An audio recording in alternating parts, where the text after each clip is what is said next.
Viva Las Vegas, Viva Las Vegas. How I wish that there were more than 24 hours in the day. Gladys, Gladys. All right, here we go. Whoa, whoa, whoa. Here we go, here we go, here we go. Whoa, whoa, whoa. It's all right. Here we go. Whoa, whoa, whoa. Woo! Whoa, whoa, whoa. They tell me, Gladys, you know you love too hard, but I tell them not nearly hard. People knew me or referred to me as an R&B artist, and I always wanted to have a much wider appeal because you know what? Music is universal. Every time I'm reaching out to you, I start to sing. I make my songs very personal, first of all by the content, the lyric. What is it saying? What message is it trying to portray? It's got to be something that I can identify with. That's a personal thing for me. I gotta believe what I'm singing. I guess you could say that I've been lucky. Oh, I guess you could say that it's all because of you. If anyone should ever write my life story. When I was 4 years old, I did my very first recital. My mom and my dad and all of our school representatives who sponsored me at that time were just making this real fuss over my singing. And I wasn't really too comfortable with it because I didn't like all the attention. But being the obedient child to my parents that I was, it was like, oh, okay, you want me to sing? Okay, I'll sing. That kind of thing. Ooh, there have been times when times were hard, but always somehow I know there are a lot of people that just come to this show really not knowing who I am or what I do. Every moment that I've spent hurting. I have tried to structure my show so that I give them quite a bit of me, so they'll have a sense of who Gladys Knight is, the quality of her work, what she does. If anyone should ever write my life story.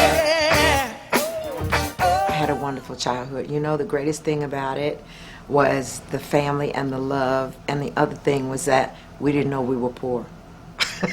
We had no clue that we didn't have no money or, you know, that kind of thing, and you know, the love was just so strong in our family. It was just a wonderful childhood for me. Just free, playing in the mud, making my mud pies. I learned how to cook in the yard. It was great. We're going to elevate it a little bit tonight, okay? So you don't feel your big brother Bubba Knight a pimp is here. Oh, goodness.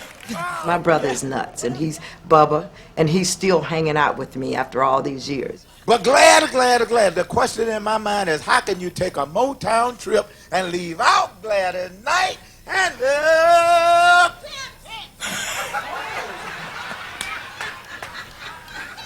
and the Pips? That's all right. Don't worry about a thing, little sister. I can fix all of this now that we already do it. Yeah. Wait, we don't do it. Listen, yeah, wait, no. We don't do it. Yeah, He visited. No. We'll do it. I started that rumor early this morning. No, you didn't. I started that. No, you didn't. Make it stick, too. I know Oprah. No, you don't. We've been coming here since about 64, 65. We came on a tour with the booking agency that we were with at the time, Show Artist, and they liked us. So about a year or so later, we got a call saying that we had a booking in Las Vegas. Guess where? The Flamingo Hotel. And we were just so excited. So we've been coming here since 1967, actually, to perform. Woo!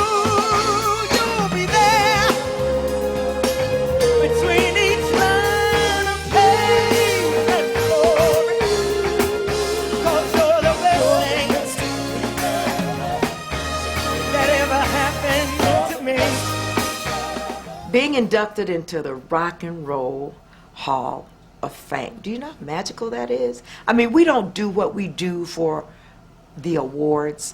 We're in the studio. I'm not thinking about, let me see if I can sing this to get a Grammy. It's just doing the grind, doing the work, doing the best that you can do. And if it comes out and someone says, this is great work here, then that is the satisfaction. And to be inducted to that level, into the Hall of Fame, to say, oh, you've been doing it for a minute here. Come on, you did a few things. That is just absolutely phenomenal. Said he's going back to find. Come on, y'all. Going back to find. What's left of the world? Midnight Train to Georgia. Ooh, boy, what a phenomenon. We never knew. We got this in a pile of other stuff in working with Jim Weatherly. We got this song called Midnight Plane to Houston. And we started looking at it and we listened to it and we started working with it as we do all of our material, trying to make it ours. And the more we worked with this song, the more we knew something wasn't right. And the Pips and I were talking about it one day and said, you know what? You know, we don't get to Houston too much. Not that we don't like Houston, but we always try to personalize our song. And I said, you know what? I ain't about no plane. I'm so used to the train. In my young days, all we did was ride the train. So we called Jim and we said, Jim, there's something wrong with this song. Hey, what do you think about us naming this song and redoing it just a little bit? Midnight Train to Georgia, because that's where we're from, right? And Jim said, I think that's a very good idea. Why don't you just try that? and we did, and subsequently, here we have this wonderful saga. And to me, that's what it is. It's a saga telling about this relationship and this romance, you know, and I'm going to give up everything to go follow this man.